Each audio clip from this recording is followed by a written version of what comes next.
Welcome to Behind the Data. I'm Jeff Krimmel, founder of Krimmel Strategy Group. Each week, I take you behind the energy market analysis I'm publishing online. I talk about what surprised me, what I left out, and what I'm still thinking about. Let's get into it. I will start this episode talking about why oil markets may not normalize until late 2026.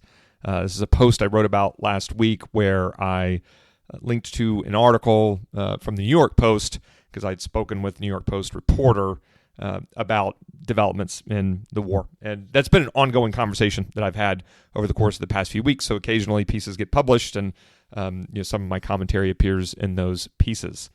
And you can go read the New York Post piece to see what I said there. The part I was highlighting is just that it will take months, mostly until the end of this year, right before we get to meaningful normalization across oil markets, given all the disruption that's happened.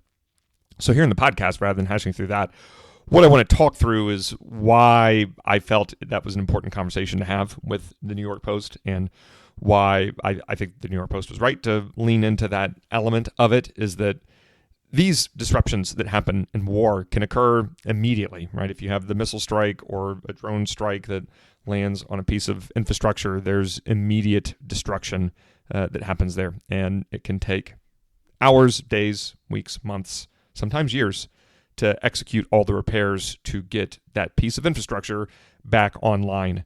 And with how interconnected the energy sector is, when one piece of infrastructure is damaged and goes offline, that almost certainly has knock-on effects elsewhere.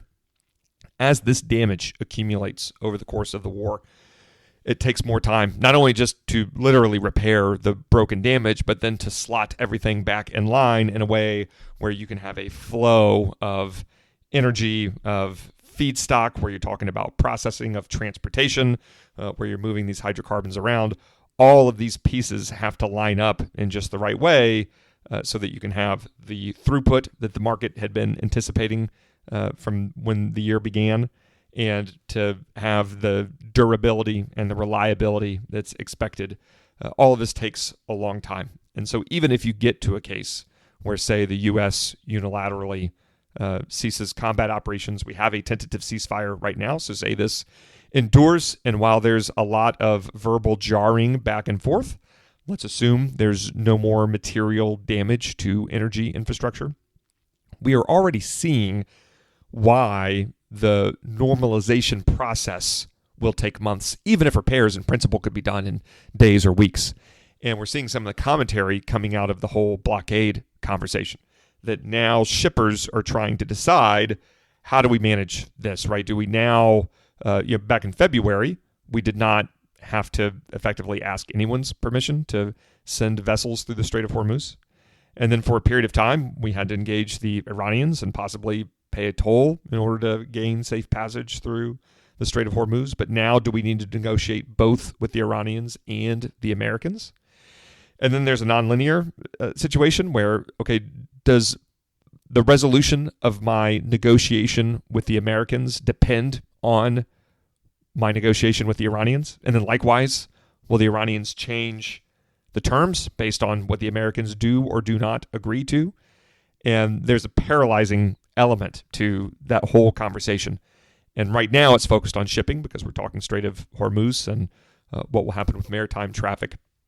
But we see similar impacts all over as we navigate through, hopefully, what's the end of the war and some sort of resolution and some sort of rebuilding on the back end.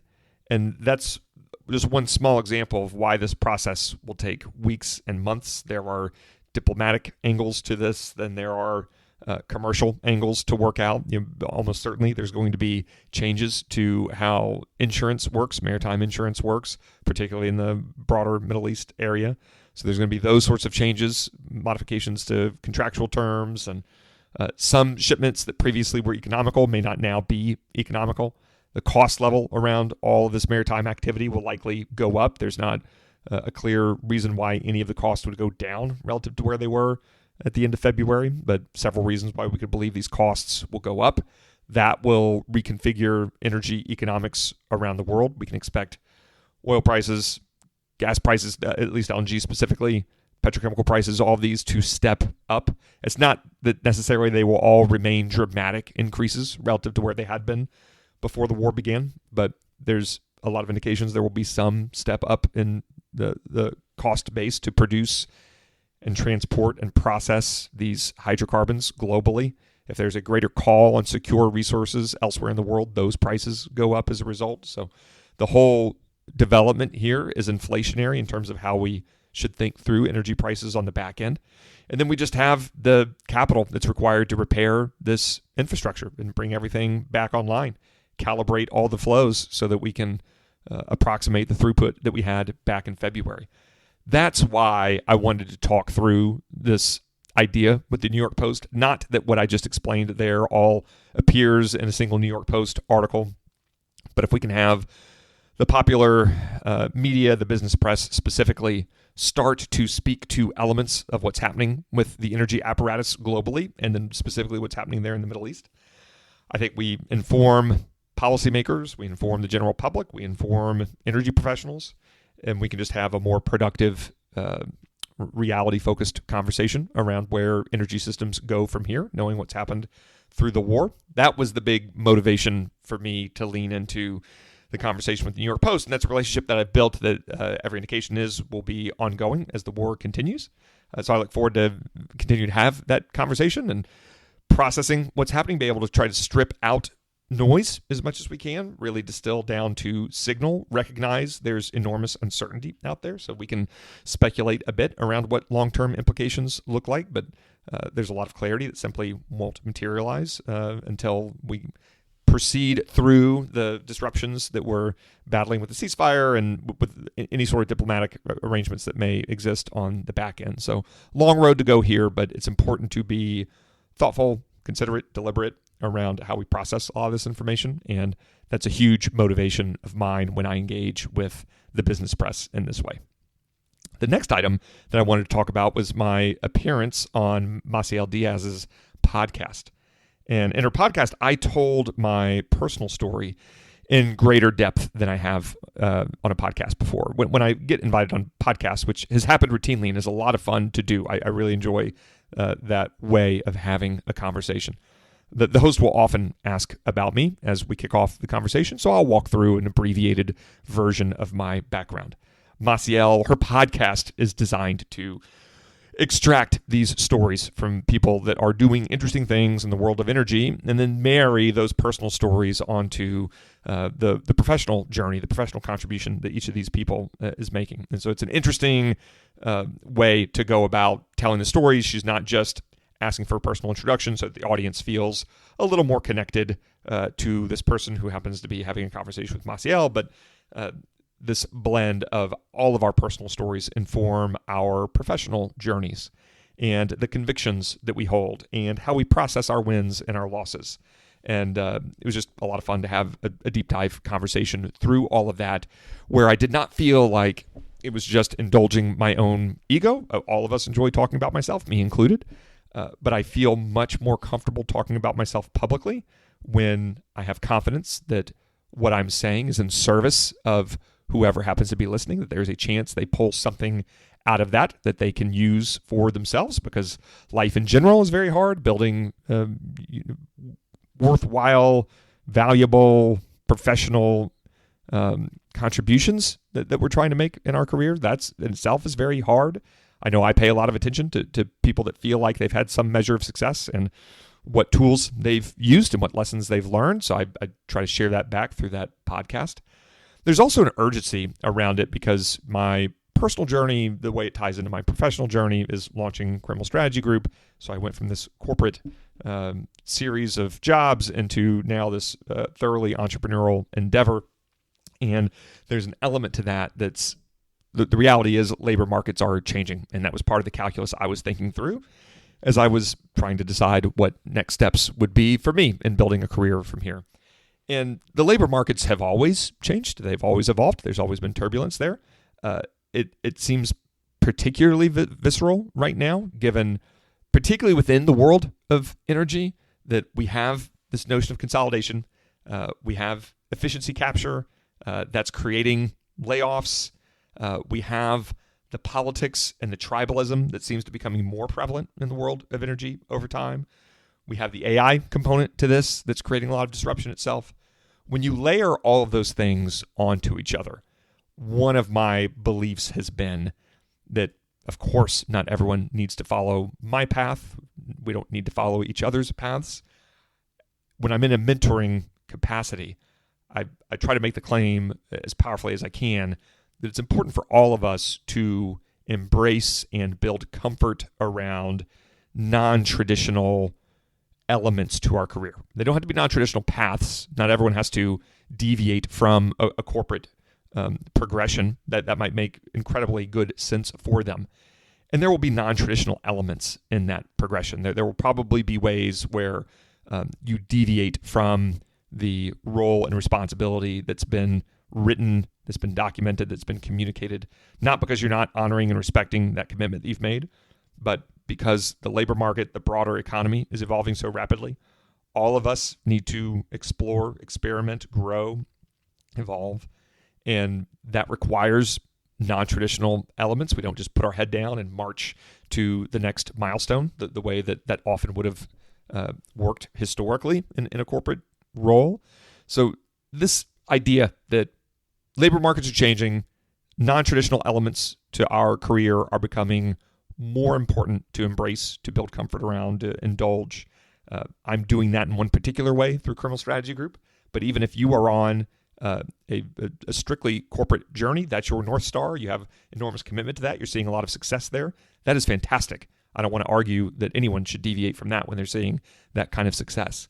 And there are these non-traditional elements that are worth embracing. And that was really the takeaway that I wanted to share, is that I started in a very traditional corporate environment and had imagined my career would evolve in that direction, and it didn't. It has evolved in a wildly different direction that I'm very pleased with and excited by.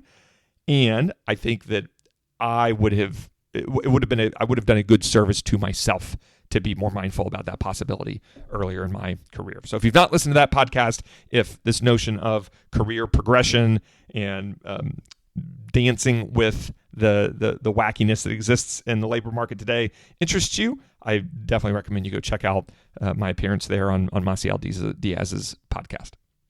The last thing I want to talk about here is related to that piece about careers, and it is the importance of building market fluency. I just talked about how energy markets are consolidating. These efficiencies are accumulating rapidly, particularly on the oil and gas side.